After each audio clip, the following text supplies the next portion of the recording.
Olá, estamos aqui para mais um episódio do nosso podcast Palavras na Mesa, do Cinesp. E hoje, com uma convidada muito ilustre, a vereadora professora Najara Costa. E ela vai falar conosco sobre as questões étnico-raciais, todas essas polêmicas que nós temos com relação às cotas das universidades, as cotas de concursos públicos.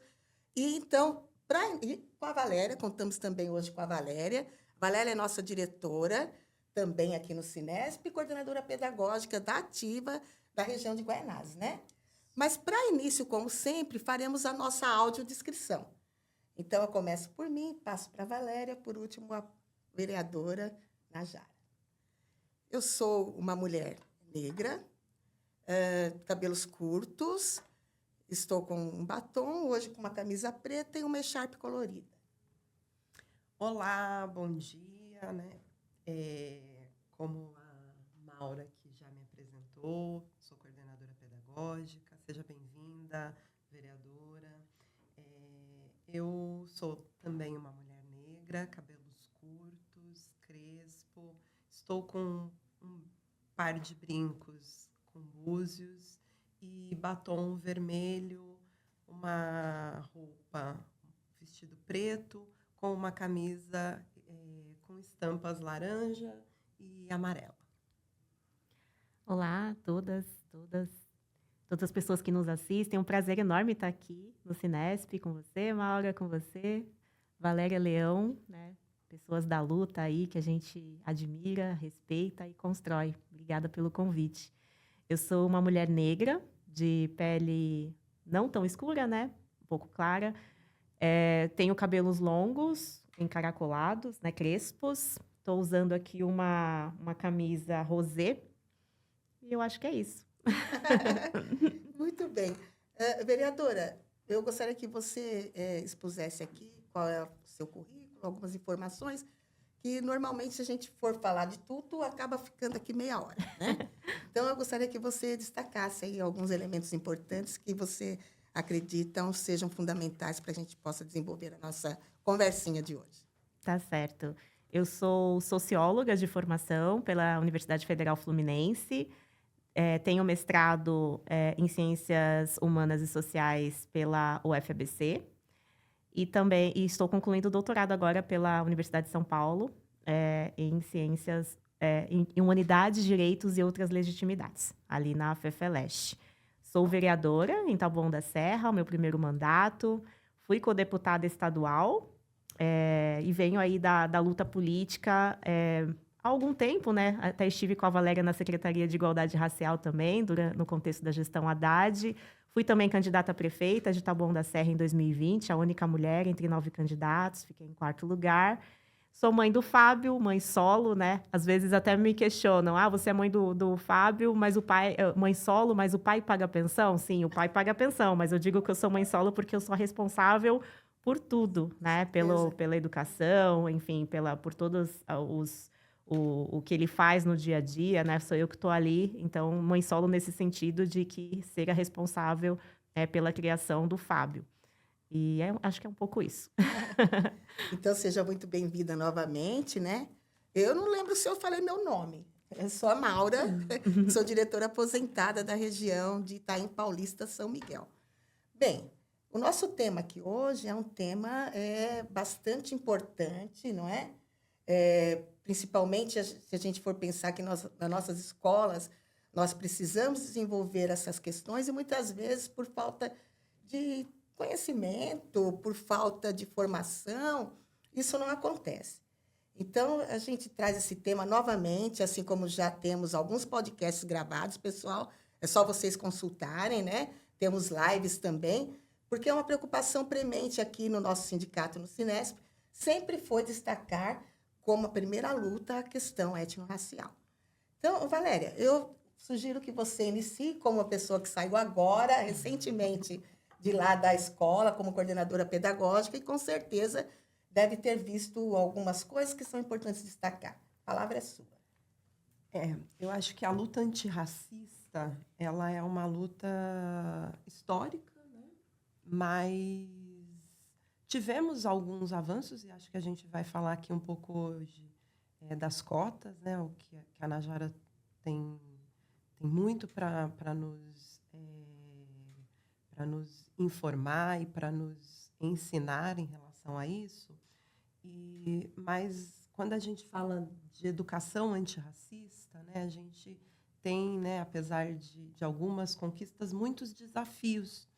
E eu, né, nos espaços da educação onde a gente atua, a gente percebe o quanto a representatividade na estrutura das nossas escolas, dos equipamentos, né, educacionais, ela é importante para essa luta antirracista. Então, você ter professoras negras, você ter diretoras negras, coordenadoras pedagógicas, é uma maneira, né, se apresenta como um instrumento de luta grande.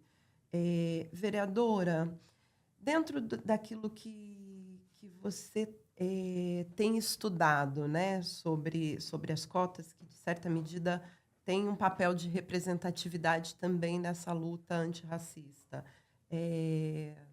você verifica que a gente tem tido avanços nesse sentido? Se faz um instrumento importante?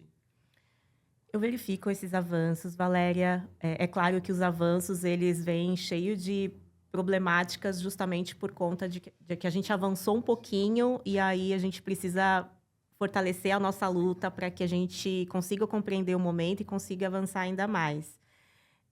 Eu sempre falo assim que professores negros, né, a gente está falando de educação antirracista, eu tive professores negros durante o meu ensino básico, e só o fato de eu ter tido professores negros, eu lembro que houve ali um estímulo para que eu prestasse mais atenção nas aulas desses professores, né? Acho que também há um reconhecimento, né? Quando a gente fala da política do reconhecimento, até porque, enfim, eu tenho 44 anos, eu lembro que na década de 90 a gente não tinha uma discussão tão abrangente como a gente tem hoje, né? Até falar sobre a questão racial era muito mais problemático. E a gente percebe desde sempre como a escola também pode ser um espaço de exclusão quando a gente não pauta a questão racial, não trabalha a questão racial, porque muitas vezes os alunos às vezes acontecem xingamentos de forma muito mais direta, e se a gente não consegue trabalhar aquilo, incorporar aquilo dentro do currículo escolar, acaba que a evasão é muito maior entre esses alunos negros, especialmente pelos meninos negros, né? Tem uma professora, né? A Marília Carvalho, por exemplo, que é uma professora do Departamento de Educação na USP, ela estuda a evasão dos meninos negros, porque ela é muito maior por conta de questões atreladas a uma violência, né, muito maior que incide sobre esses alunos. Tratar desse ponto na educação é fundamental até para que a gente traga esse reconhecimento desses alunos e esse pertencimento. Então, assim, primeiro, a educação ela teve esse avanço com a Lei 10.639, né? Ela tem uma lei que tem mais de 20 anos. Então, foi uma luta do movimento negro, né?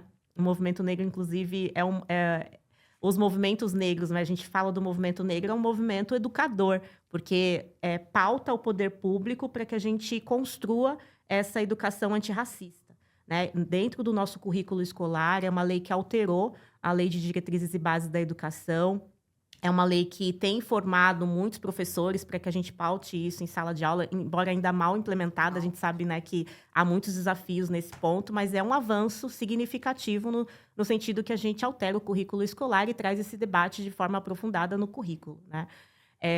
Para além disso, a gente teve a garantia de alguns acessos, né, como as políticas de cotas, que começam ali no final da década de 90, né, com as primeiras experiências são ali no final da década de 90 com Fernando Henrique Cardoso, ainda presidente da República, mas de forma muito espaçada, e elas se tornam políticas, né, e leis nos governos de Lula e Dilma Rousseff. Então, são avanços significativos das universidades, porque essas pessoas que estão sendo formadas nas universidades, né, muitos professores, inclusive, vão atuar em sala de aula e vai ter esse olhar atento sobre essa pauta na construção desse saber, né? Então, trabalhar essa pauta dentro da educação, ela é fundamental porque a educação vai formar pessoas. Né? Se a gente trabalha isso, a Lei 10.639, dentro do ensino público, né, o ensino básico, isso vai formar todas as pessoas. Porque todas as pessoas, né, escolha a profissão que quiser, ela vai ter esse conhecimento. Né? Não, a gente não está falando só de pessoas negras, a gente está falando de todas as pessoas. E isso também nas universidades vai pautar também uma nova construção desse conhecimento. Eu sempre digo que a gente está lutando muito para manter a universidade pública, né, e que não há possibilidade de a gente defender essa universidade se essa universidade não for democrática. Né? Algo que está acontecendo agora, graças à política de cotas, está tendo uma abertura muito maior de pessoas negras, indígenas, pessoas trans. Né? Então, a gente está alavancando esse debate e modificando também esse debate na universidade. Certo. Nós pensamos assim, uma primeira coisa que talvez a gente precise falar é a questão dessa importância, ao tentar acessar as cotas, dessa autodeclaração de cor e heterodeclaração. Por que é importante isso, né? E tem dado certo? Porque, às vezes, a gente vê alguns questionamentos. Ela funciona? É importante que haja? Né? A gente tem vários estudiosos que já falam que é super importante que haja essa autodeclaração e que haja até essa banca, né, que analisa essas autodeclarações. Você pode explanar um pouquinho sobre isso? Deixa eu só juntar aqui nessa questão que a Maura traz. As bancas, elas têm algumas polêmicas, né? São situações que em determinado momento, inclusive, foi questionado. Sim. E ela se mostra como um importante instrumento dentro da implementação da política. Qual é o seu olhar, né, para esse processo a banca de heteroidentificação como um espaço, né, como um instrumento para a garantia dessa política? Foi questionada mesmo, você tem razão. Por isso, alguns... E tem um impacto, para além do STF, tem isso. Também dentro da sociedade, sim, né? Sim. A sociedade, os próprios participantes dos processos de concurso ou de vestibulares. Mas como assim? Alguém vai olhar para mim e dizer se eu sou ou não sou? Isso, né? E por que ela se faz necessário? É uma ótima pergunta, né? Inclusive, eu não falei na minha biografia, mas eu sou autora do livro Quem é Negro no Brasil, que é esse livro lançado pela editora Dandara, desde 2020. Esse livro, ele é sobre exatamente esse assunto, né? Eu atuei na Secretaria de Igualdade Racial, junto com a Valéria, inclusive, ela era nossa chefe de gabinete.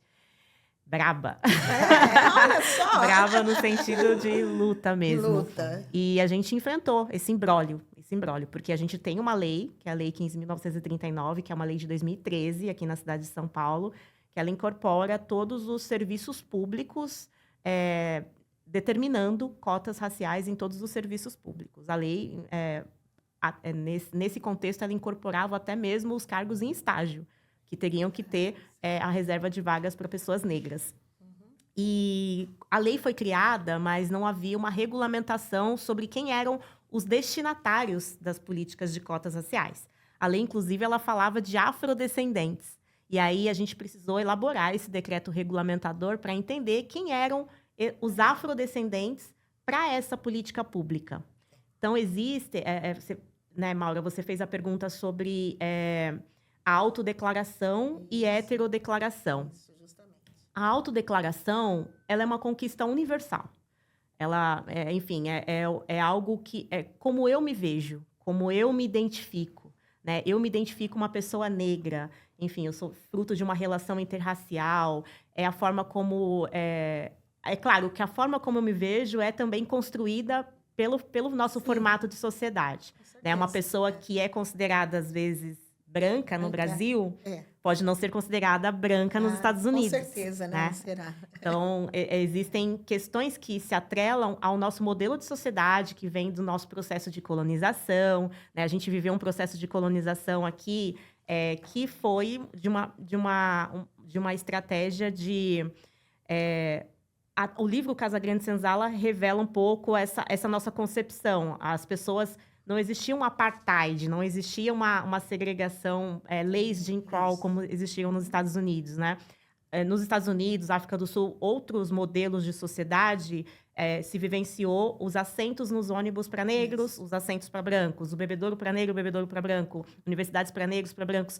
E até hoje, se você fala com alguém pelo telefone nos Estados Unidos, né, os filmes do Spike Lee trazem um pouco isso. Você consegue identificar se a pessoa é negra pela forma como ela fala. Então, ser negro nos Estados Unidos está atrelado para além do fenótipo. Está atrelado a gota de sangue, né? Que eles dizem que você tem uma gota de sangue negra, você é considerado negro. E ser considerado negro é ser tratado como negro, é ser discriminado. Ainda que você seja uma pessoa loira, dos olhos azuis, mas se você tem um antepassado, um traço ou até mesmo o sobrenome, né? Eles identificam, você é tratado como negro naquele modelo de sociedade. Então, o Antônio Sérgio Guimarães, que é um sociólogo da Universidade de São Paulo, ele trata muito desse assunto. Então, definição de raça em outros países é uma coisa muito, muito elaborada, né? Dificilmente a gente teria uma discussão como essa no Brasil anos atrás. Agora a gente começa a ter por conta das políticas afirmativas. Mas raça nos Estados Unidos é algo muito definido, é muito demarcado. Isso está demarcado socialmente, todo mundo entende quando se fala de raça. No Brasil, por conta do nosso processo de colonização, esse termo ele foi apagado, né? Na obra Casa Grande Senzala, inclusive, nos anos 30, se retira o termo raça para incluir o termo cultura. Então, a feijoada, enfim, elementos da cultura nacional, né? No contexto para agregar, né? Do Getúlio Vargas, né? Do Estado Novo, enfim, são elementos para você entender a sociedade brasileira a partir dessa mistura. E isso faz com que a gente não elabore isso na nossa prática. Um exemplo claro, por exemplo, quando quando as empresas não queriam contratar pessoas negras, elas diziam boa aparência. Não falava não contratamos pessoas negras. Não existia isso, não contratamos pessoas negras. Então, há esse entendimento de que o nosso racismo existe, mas só que ele é difícil de ser mensurado, né? E quando a gente constrói as políticas de ações afirmativas, muito pautado naquilo que o movimento negro trouxe e sistematizou, principalmente depois da Conferência de Durban, quando várias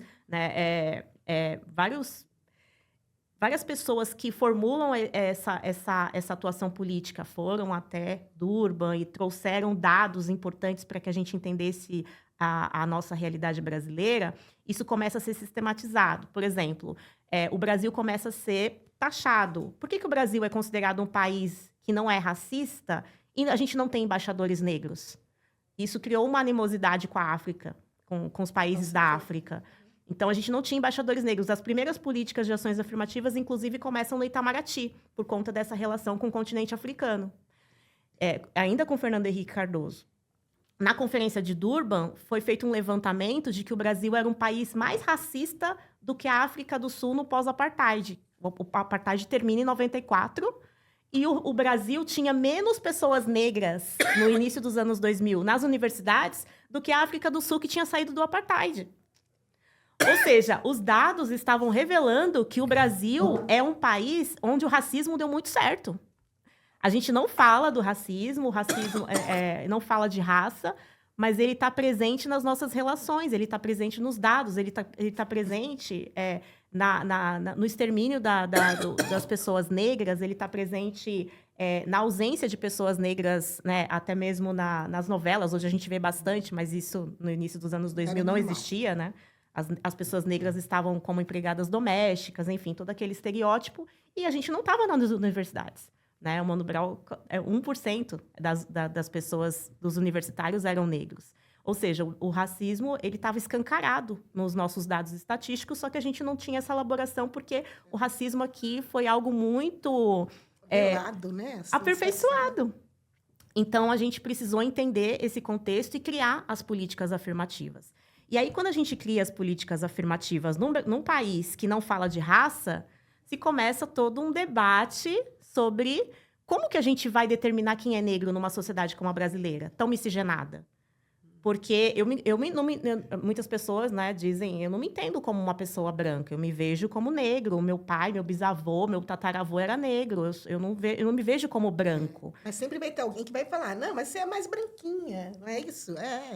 E ainda tem aquele ponto das pessoas não se viam como negras, só que elas não enfrentam o racismo na sociedade brasileira. Sim.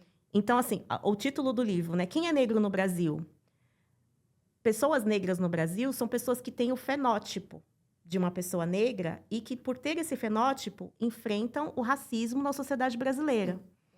E aí, como a gente define quem é negro num critério de cor, né? Que hoje a gente fala muito de colorismo, né? A pessoa preta retinta ou a pessoa mais clara, né? Camila Pitanga, por exemplo, que é a polêmica da vez. Como é que a gente vai... Ela que pode ser vista... Ela pode ser a filha do Antônio Fagundes, como uma pessoa branca numa novela, mas também pode ser filha de pais negros em outra novela. Ela está nesse limbo que ela consegue...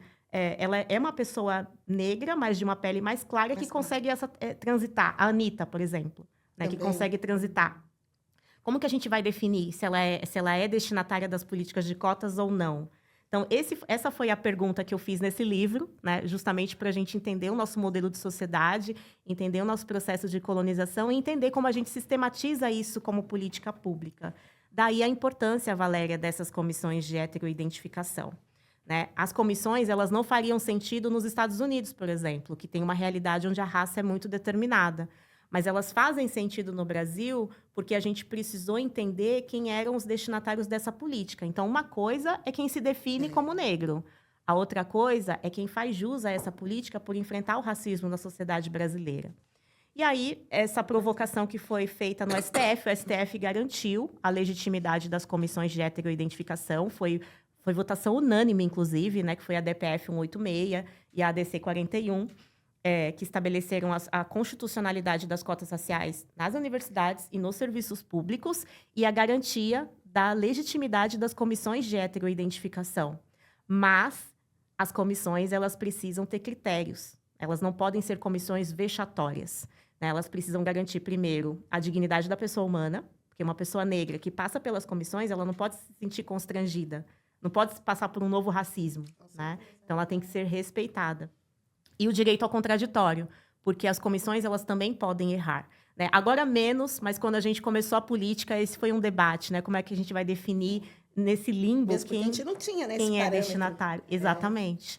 E daí a importância. E a gente teve também, até você trouxe aqui a nossa experiência de trabalho juntas, né, na Secretaria de Promoção da Igualdade Racial, e eu me recordo bastante a mudança que tivemos que fazer na lei por conta do decreto, por conta da autodeclaração, né? Porque essa miscigenação e esse processo que muitas vezes, né, a gente percebia de fraude na política. Má fé. Má fé. E a necessidade de inserir o fenótipo como um critério e a autodeclaração. E aí eu percebo que tem um avanço nas próprias comissões, né, Najara?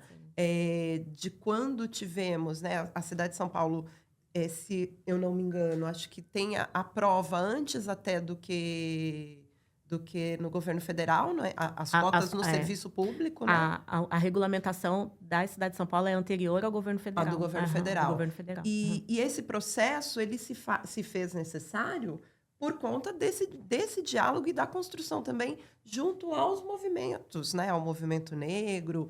E a Comissão de Heteroidentificação, hoje, ela tem essa percepção e essa questão do fenótipo é um critério objetivo, né?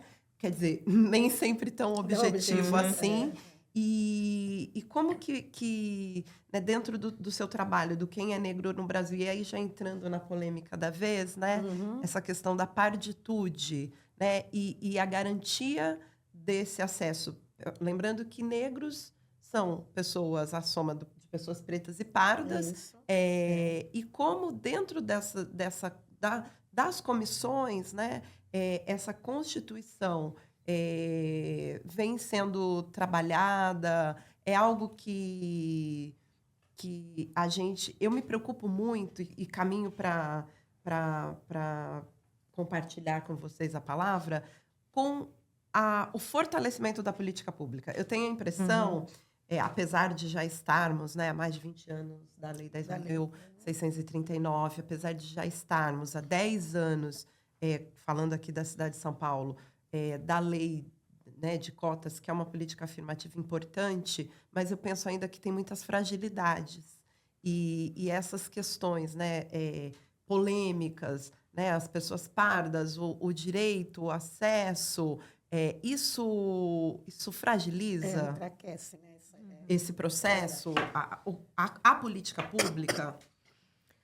É uma consideração importante, né? Porque eu considero esse debate de partitude, a forma como ele está sendo feita, muito nebulosa e tira do foco aquilo que a gente precisa garantir, né? Especialmente quando a gente está falando de direitos conquistados, duramente conquistados, né? Depois de séculos, né? Pela primeira vez, a gente tem o reconhecimento de que pessoas negras, elas estão numa situação não só pela perspectiva histórica, né, dos direitos que nos foram negados historicamente, mas também do racismo que a gente vivencia no nosso cotidiano, que faz com que a gente morra mais cedo, com que as mulheres negras até hoje tenham menos anestesia no momento do parto, porque tem uma visão que as mulheres negras aguentam mais dor. Uma visão não humana, muitas vezes, né, da nossa existência. O fato de sermos a base, né? Como Angela Davis trata, né? A gente está na base dessa pirâmide social, então a gente é a que mais trabalha, a que menos recebe, a que morre mais cedo, Mais enfim, explorada, enfim, a mais né? explorada pelo sistema capitalista, né? A gente está falando de trabalhadoras exploradas e que, quando a gente alça outros lugares para se manter nesses lugares, Não né, é como fácil. diretora, como parlamentar, a gente recebe ataques de todos os lados, né? Então, é muito importante, né, que a gente tenha essa compreensão de que essa luta, ela não é sobre nós, ela é sobre um modelo de sociedade, né, que é excludente, um modelo de neoliberal que cria, né, dentro dessas segmentações da classe trabalhadora, pessoas que estão mais propensas à exploração, né, grupos sociais mais propensos à exploração. Então, é uma conquista muito grande quando a gente traz isso enquanto uma política pública, enquanto lei, um reconhecimento disso, para que a gente consiga direitos básicos. A gente está falando de direitos que são básicos e que são negados constantemente por conta do racismo, né, cotidiano, né, o racismo estrutural que está nas nossas relações e que esse reconhecimento do Estado brasileiro sobre esse racismo é algo fundamental. E aí, quando a gente fala de Brasil, a gente está falando de uma sociedade onde a maioria das pessoas são negras, né? Mais de 50% das pessoas são negras.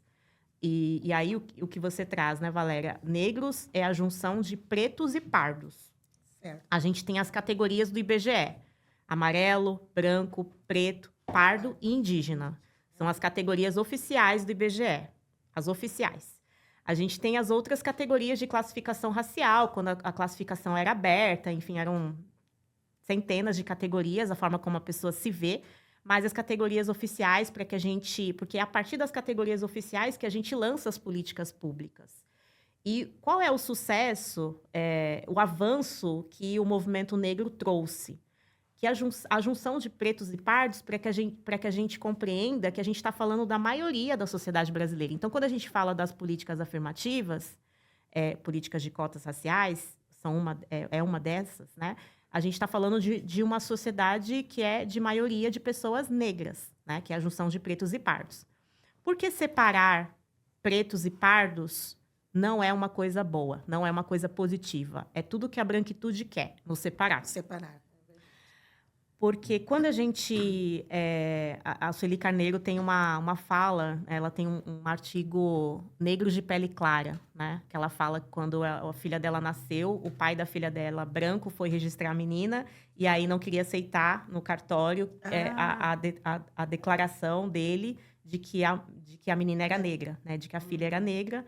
é o pai que registra, a mãe, né, no hospital, e o marido branco não conseguiu registrar, e enfim, todo esse imbróglio, até para que a sociedade sempre tentando nos embranquecer. Não, não se declare negra, isso. se declare branco. O pai é branco, pô, vai por Essa essa linha. Não, eu sou preta. Não. Você vai escolher? Imagina, negra, você é não. moreninha. Ou falavam antes, você é mulata. mulata. Imagina, Agora mas tá você é voltando, bonita. né? E ainda, ainda tem O isso. termo mulata? Pois é. Ó, olha o nível o que a gente está nível tentando terrível. trazer. E quando a gente separa, né, com essas manifestações sobre somos pardos, né, criando uma segmentação espaçada daquilo que a gente entende como negros. Ela traz esse olhar, né? Se a gente for perceber a sociedade brasileira, a maioria das pessoas são o que a gente determina como pardos, né? Existem pessoas pretas retintas, que são uma minoria hoje, e a grande parte das pessoas são as pessoas miscigenadas, né? Mais miscigenadas, negras de uma pele mais clara. E quando a gente vai num necrotério perceber quem são essas pessoas que estão sendo mortas pela polícia, a maioria são pardos. E quando a gente também analisa os dados socioeconômicos entre pretos e pardos, são os mesmos dados de desigualdade. Não existe uma diferenciação entre pessoas pretas e pardas no quesito socioeconômico, no quesito de acesso a direitos, enfim, são pessoas que estão no mesmo patamar de desigualdade equiparados aos brancos e amarelos na nossa sociedade, né? Os casos dos indígenas, obviamente, a parte, porque a gente sabe, né, do quanto essa luta é fundamental. E quando a gente fala de cotas raciais, a gente está falando de pessoas negras, e cotas étnico-raciais, a gente está falando de etnia e de indígenas, que não está atrelado apenas ao fenótipo, está atrelado ao território, enfim, são outras políticas fundamentais, inclusive, né? Mas separar pretos e pardos é diminuir esse olhar sobre a maioria da nossa população que é negra, que é essa junção. Isso não é interessante para a política pública e também não é interessante para o nosso debate político, porque isso segmenta ao invés de juntar, né? Então, há um avanço significativo quando a gente une esses conceitos, né, para entender a necessidade de políticas para a maioria. Quando a gente está falando de população negra no Brasil, a gente está falando de maioria. Então, há um avanço nesse quesito, e esse tipo de debate é como se fosse uma cortina de fumaça para tirar a gente do foco das nossas necessidades. Totalmente. E até o autorreconhecimento, né? Exato. Não, vou, né? Eu vou para esse lado mais... Se eu posso ir para um lado ou para o outro, eu vou para aquele determinado lado.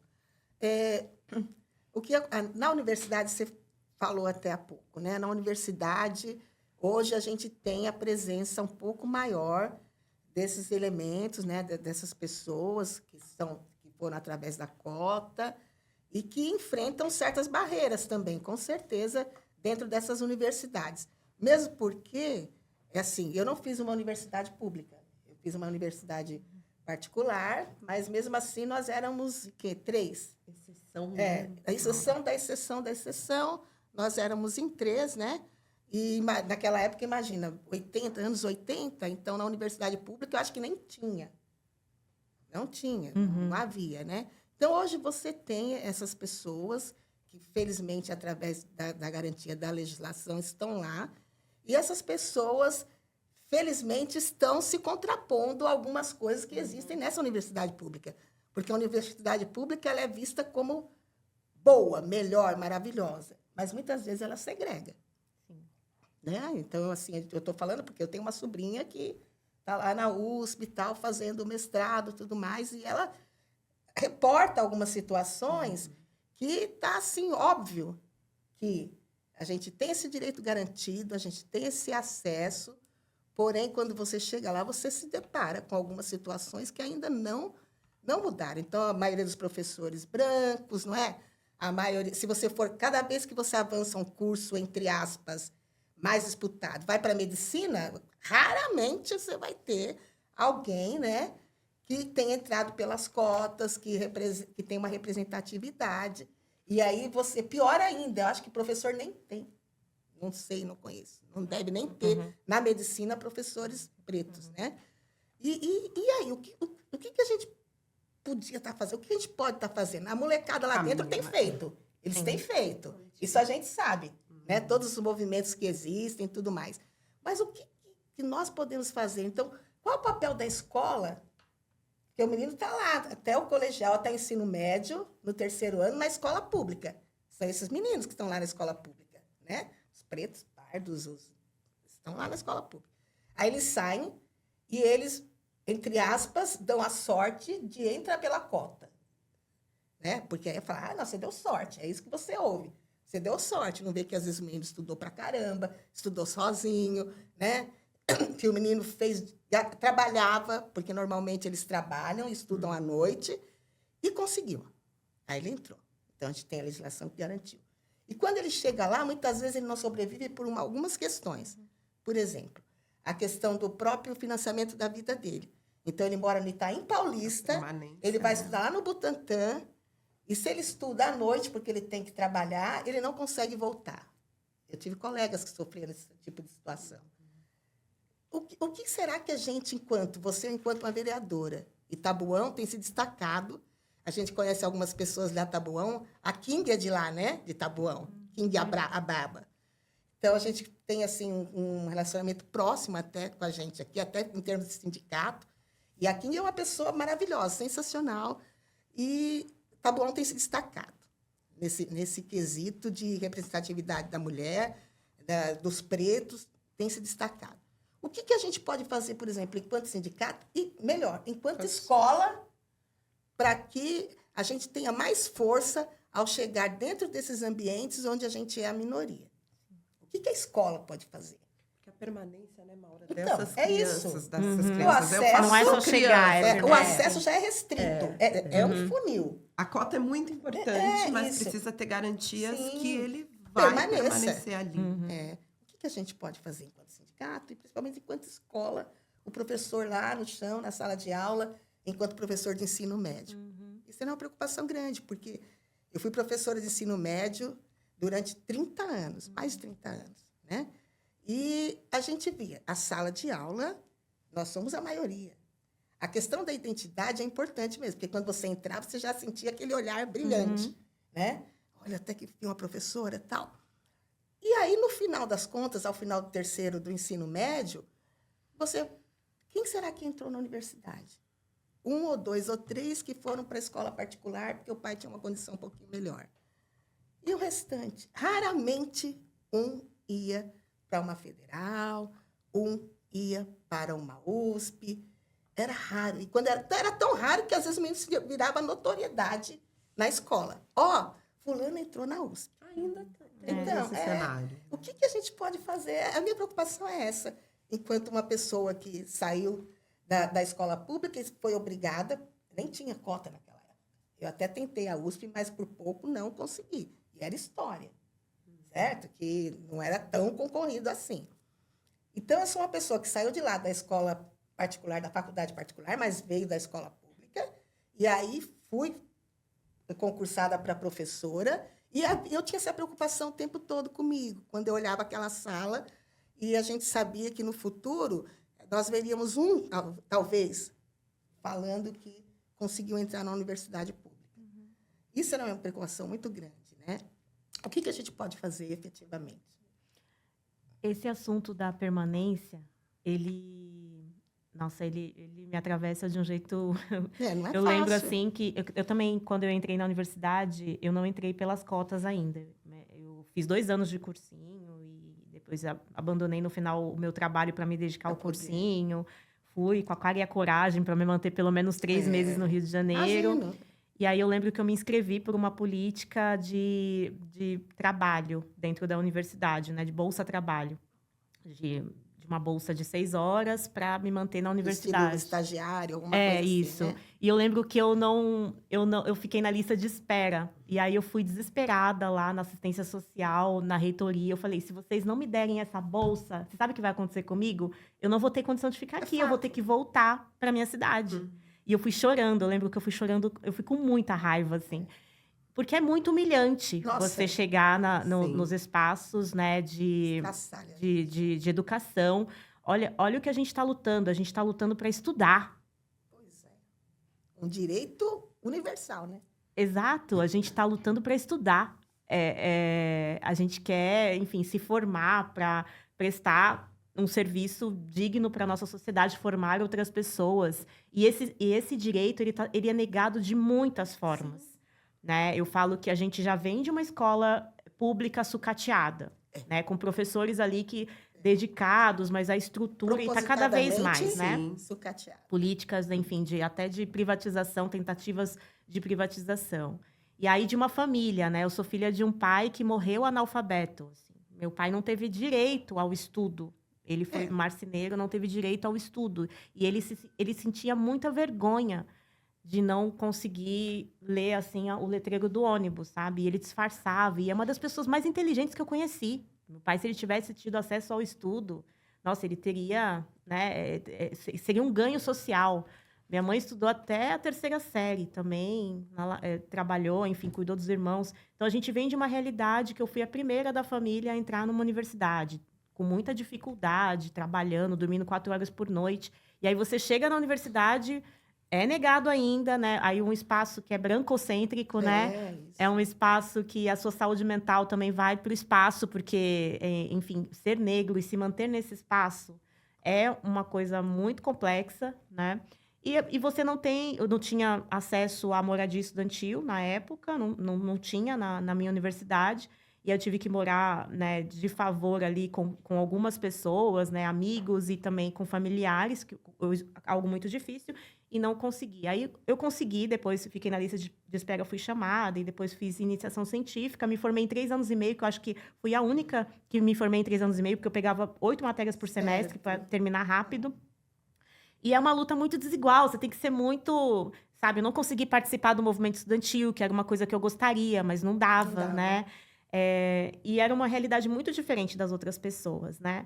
E a gente sabe que tem o nosso esforço individual, né? Mas tem algo que, às vezes, você acha que você não vai conseguir. Só que aí, eu ficava pensando, se eu não conseguir, eu vou ter que voltar e aí minha vida vai estar condenada. Porque se eu não tiver... Eu, preta... pobre, se eu não tiver uma formação... que é uma questão de meritocracia. De meritocracia. Aí, se eu voltar, eu vou ser o quê? Eu vou ser empregada doméstica, com todo respeito, assim, mas qual vai ser meu futuro? O que eu vou fazer, né? Então, assim, eu tenho que permanecer. Porque tudo empurra para você sair, Tudo empurra para você sair. Então, assim, hoje o que a gente está debatendo muito, inclusive no seminário, né? Eu tenho feito parte das comissões de heteroidentificação na USP também. A USP, né, como foi citado aqui, menos de 5% dos professores na USP são negros. Olha aí, então.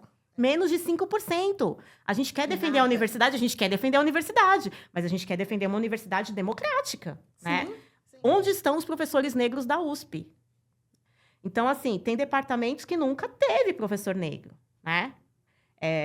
Enfim, arquitetura, a gente participou de um processo para a inclusão de um professor negro, né, pela vaga de cotas, porque até mesmo nas cotas é difícil, porque as cotas, elas, quando tem 3 vagas ou mais, né, que você retira ali a cota de 25%, mas os concursos e essa não é uma realidade dos concursos. São uma vaga, é uma vaga. E aí, como que você vai distribuir cotas se você só tem uma vaga por departamento? Então, já é feito para não dar certo. Né? Não só na USP, como nas federais também, né? Mas a USP é um caso mais gritante, né?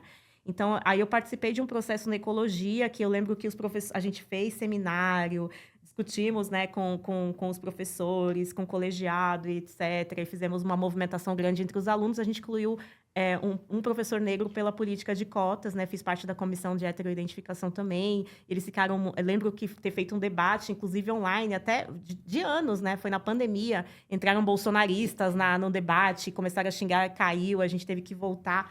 Foi uma luta muito grande, conseguimos, assim. Mas a que custo, né? A gente não consegue participar de todas as lutas, né? E a gente tem que estar presente, porque a gente sabe que, estando presente, a gente já tem que remeter... Gente, as cotas são constitucionais, vocês não estão fazendo nada de errado. Muito pelo contrário, a gente tem que... Porque as pessoas ficam com medo e com receio e não querem... E enfim, não querem se comprometer com algo que já é lei, né? Que, inclusive, é uma lei da própria universidade, né? Que garante isso também. Então, essa política, né, a permanência estudantil, primeiro está atrelado à condição econômica desse aluno se manter na universidade, esse aluno periférico preto, que enfrenta racismo também dentro da universidade. E o racismo ainda mais gritante, porque assim, o que a gente tem debatido, né? Na medicina da USP, a gente não tinha racismo antes.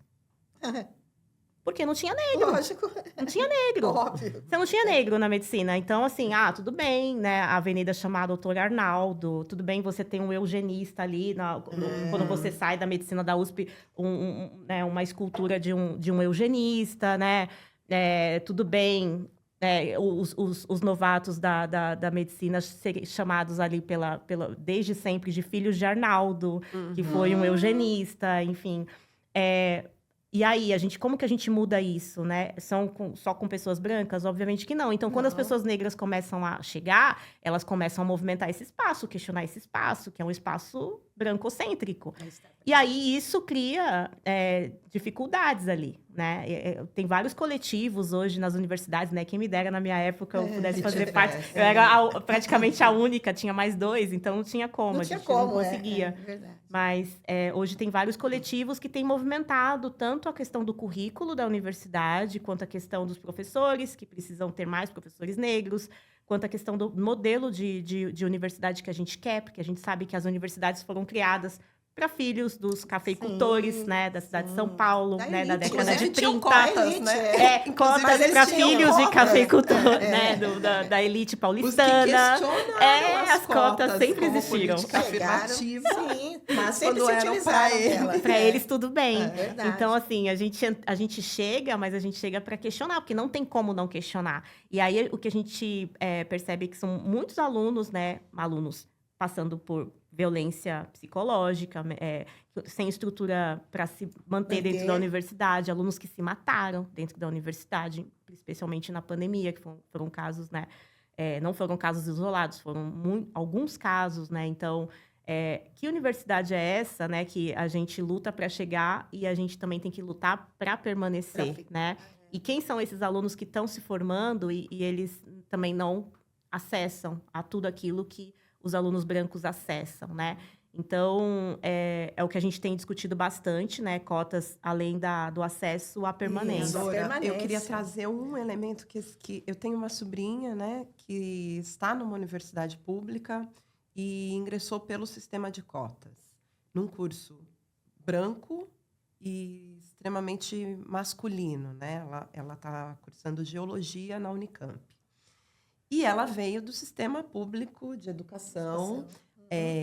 Certeza que o ingresso dela é fruto da política afirmativa.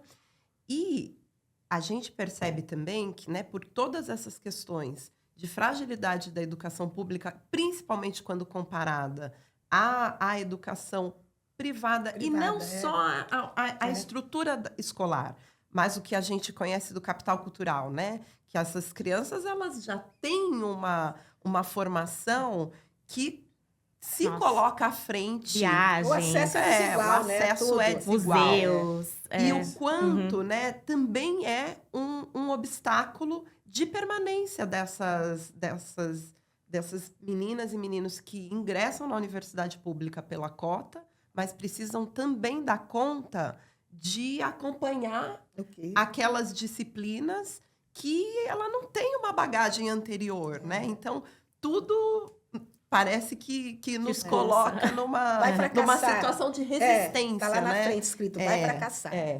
O tempo inteiro você tem que resistir. Você tem que lutar, fazer como você fazia, né, no Rio de Janeiro, 8 disciplinas para poder terminar, para poder continuar, se bancar. E só um adendo, Valéria, no que você está falando, porque quando as pessoas são viajadas, quando elas estudaram em escolas, né, e quando elas têm uma rede, né, até o sobrenome faz a diferença naquele circuito social, você se sente muito envergonhado, você se sente muito por baixo, você se sente não pertencente àquele espaço. E isso joga para você uma culpa também, né? Esse espaço, aí parece que escancara que você entrou ali por uma política afirmativa e que aquele espaço ali não é um espaço seu. Então, isso também é outro desafio, dano né? à nossa saúde mental. E é um desafio que está posto, né, vereadora? Para que a gente garanta essa permanência mas, assim,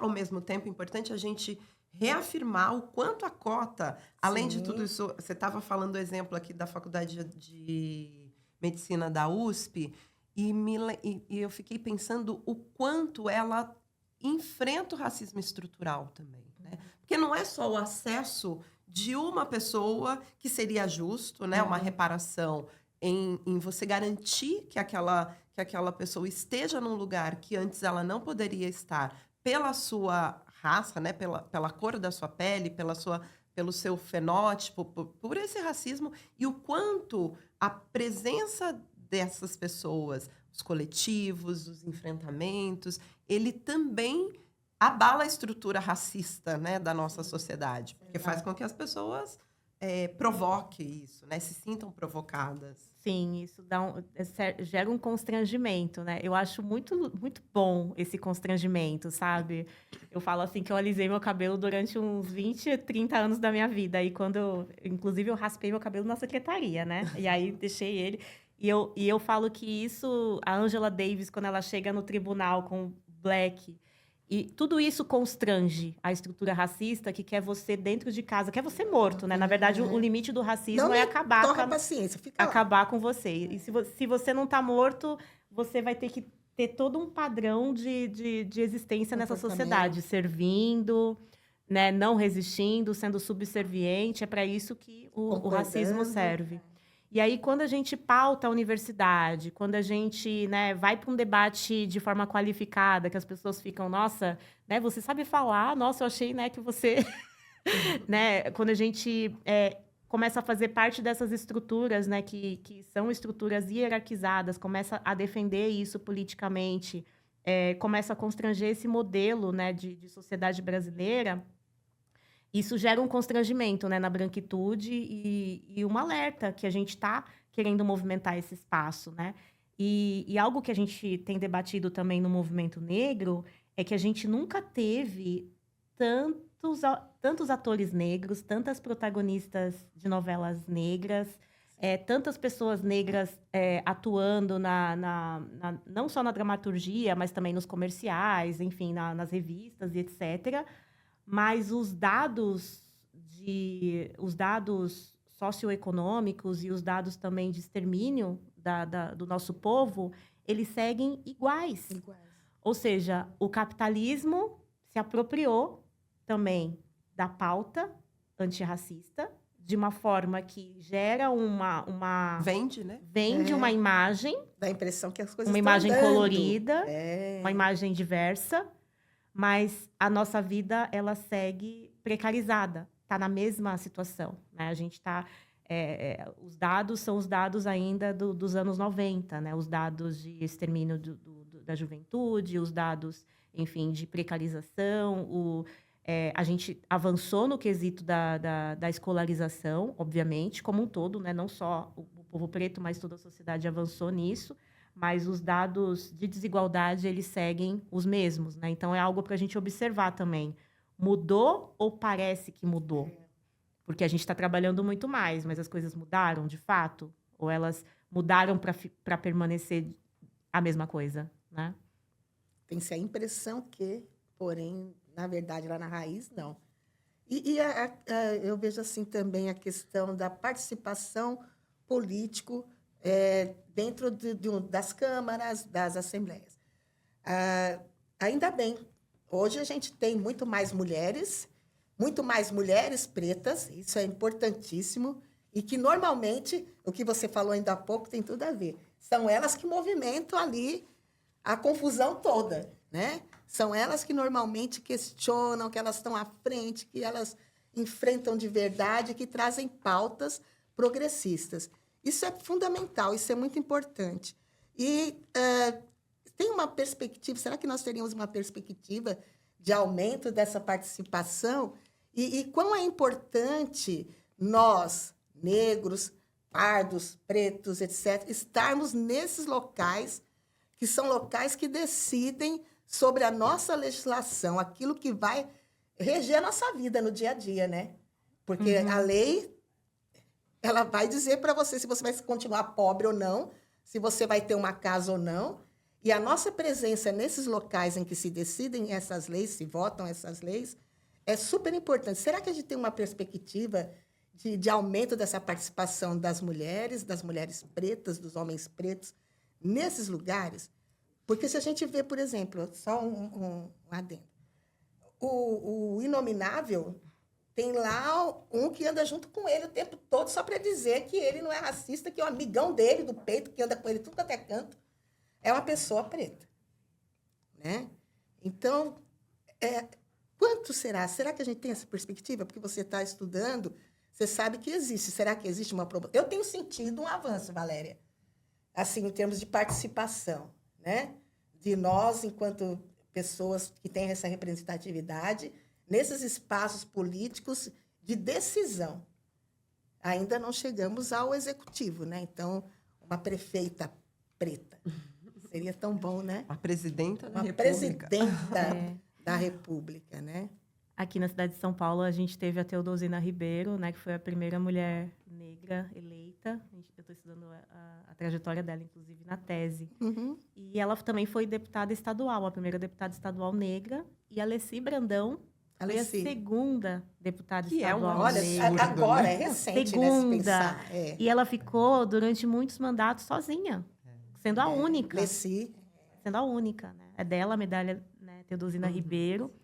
E é absurdo, né? A gente tem uma Lespe com 200 anos de história e a Alessi é a segunda mulher negra eleita deputada estadual negra pela cidade de São Paulo, pelo estado de São Paulo. E recente, E né? recente, Não, é isso, tem recente. pouco tempo, né? Exato, e ela abriu caminhos para que outras pudessem Yes. estar lá hoje, né? E temos algumas hoje, ainda muito pouco, mas temos algumas, né? Então, existe esse avanço e existe esse outro lado também, o que a gente estava debatendo, né? Porque nem todo negro é irmão. Existem pessoas negras, né? É difícil falar isso, mas existem pessoas negras que estão a serviço do sistema, né? Capitão do Mato sempre Esse teve. Capitão do Mato sempre. Capitão do Mato sempre teve. E a direita tem se apropriado muito dessa pauta também, assim como o sistema capitalista, né? Que é o que a gente estava debatendo. Então, é algo que a gente precisa até formular melhor, porque o racismo, todas as pessoas negras vão sentir, né? Independente de serem de esquerda, de direita, Sim, ricas, pobres, sim. de formas distintas, mas elas vão sentir. Agora, existem pessoas negras que caminham para uma luta individual. Assim como existem mulheres que tentam... elas não lutam pelos direitos das mulheres. Muitas, elas tentam ali o viés individual, até se favorecendo do patriarcado. Sim. Né? Existem mulheres que atuam de forma, né, enfim... É que a gente não pode citar, a né? atuar Mas- defendendo isso, porque Tem nome, existe um né? ganho pessoal. Existe um ganho pessoal. Ainda que, né, enfrentem machismo em muitos contextos, né, óbvio, mas existe uma linha, né, de atuação que não é uma linha para o bem comum, é uma linha de atuação individual. Então, a direita tem se apropriado disso, né? A gente percebe isso, né? Inclusive, usam essas pessoas como cota também, e justamente para descredibilizar a nossa luta, né? Para criar essa cortina de fumaça, esse imbróglio para... Se apropriam bem das nossas pautas. Se apropriam muito bem, né? Nesse quesito do lugar de fala, mas falam desse lugar que é a favor, né, daquilo que a gente, na verdade, quer mudar. Né? Então, porque existe um ganho individual ali. E aí, isso é muito importante que a gente compreenda, porque acho que a gente está num momento onde existem esses avanços e existe também a resistência e esse olhar do outro lado se apropriando dessa questão das nossas pautas. E isso é algo que a gente vai precisar elaborar melhor para que a gente possa conduzir a nossa luta política de uma forma que a gente não se perca. Né? Não se perca. Isso confunde a nossa sociedade, confunde as pessoas, traz uma visão de meritocracia, né? Não é porque que eu persisti dentro da universidade, que eu resisti, que eu sobrevivi, esfolada, né? Mas resistimos. Até porque não precisa que ser isso assim, é uma né? vitória minha, que quem não conseguiu existe. Eu falo, né, que eu vim de uma família muito pobre, né? Mas existia um estímulo para o estudo, ainda que aquelas pessoas não fossem escolarizadas, né? Então, eu ainda sou uma privilegiada nesse sentido, mas e quem vive de uma família desestruturada, e quem mora em ocupação, e quem enfrenta diversas formas de violência pensar, doméstica, na verdade, né, e quem nisso não tem daí. essa perspectiva, né? Que é a nossa juventude Sim, de hoje. Então, quem não chegar é porque não se esforçou, né? Então, essa é o caminho, né? A gente abrir essas possibilidades de debates políticos, né, sistematizados, a gente organizar isso, né, através de políticas públicas, porque todos têm direito a esse acesso. Né? A gente fala que agora a gente está com um cursinho popular no Taboão, que é, inclusive, um cursinho que começou na juventude, né? E a gente trouxe agora pela Rede Ocupa. A gente é contra o vestibular, mas o vestibular, ele existe. E a gente precisa de pessoas periféricas ocupando a universidade. Sim. Então, o cursinho é esse caminho, né? Esse caminho de conscientização também. Então, esse debate ele precisa ser feito para que a gente traga essas pessoas para as universidades, porque vai mudar, vai melhorar a universidade. Claro, Mas a com gente certeza. precisa também entender que não é só isso, que a gente precisa de políticas de acesso e permanência, né, para contenção Temos dessa outras desigualdade. lutas, E a questão até do cursinho popular, isso é muito bom, porque ele tem se espalhado em outros lugares. Isso talvez seja uma das possibilidades de quem está no ensino médio, trabalhando com essa molecada, direcionar essa turma, porque quase em todas as regiões agora nós temos cursinhos populares. E esses cursinhos, São os eles, caminhos. além da formação para o ingresso na universidade, eles acabam se constituindo Cidadão. como uma organização Formação de política, resistência. E isso é muito importante, porque quando você entra nesses espaços Isso. que tem a necessidade de você estar fortalecido, você tendo esse pertencimento, Sim. isso ajuda muito. Então, Eu acho que falo que caminho eu sou bacana. fruto de cursinho popular. O cursinho que eu fiz era pago, não tinha esse gratuito na minha época. Mas, assim, o que me conscientizou, o cursinho, eu falo que duas coisas me conscientizaram. A cultura, que eu também sou fruto do teatro, que eu fiz na adolescência, e o cursinho popular. Porque se não fosse isso, a minha visão era muito distorcida sobre a nossa realidade. Se a gente se vê na internet, né, que o algoritmo joga a gente para coisas, né, e TV, e às vezes o teu bairro, é tudo muito limitado. Então, a gente precisa construir isso através de pessoas também que estão enfrentando as mesmas dificuldades, mas que estão esperançando, né? Estão esperançando um Se caminho, fortalecendo, né? E se puxando, fortalecendo. Porque dificuldade vai ter, né? A gente está caminhando para o final, Não, isso mesmo, mas eu queria trazer antes, Najara, eu vejo, e iniciei falando isso, né, as políticas afirmativas, em especial a de cotas, como um instrumento muito potente de representatividade. Você olhar para uma pessoa e se ver é muito importante, né? Principalmente para as nossas crianças e os nossos adolescentes nas escolas. Eu tenho, assim, experiências... Ficaria aqui mais 20 minutos só falando dessas experiências que me tocam, inclusive, do ponto de vista emocional. Porque você vê o quanto Se você lembra, é você significativo. você tá ali emociona. foi importante para aquela criança negra. Mas eu queria perguntar, você, uma mulher preta da periferia,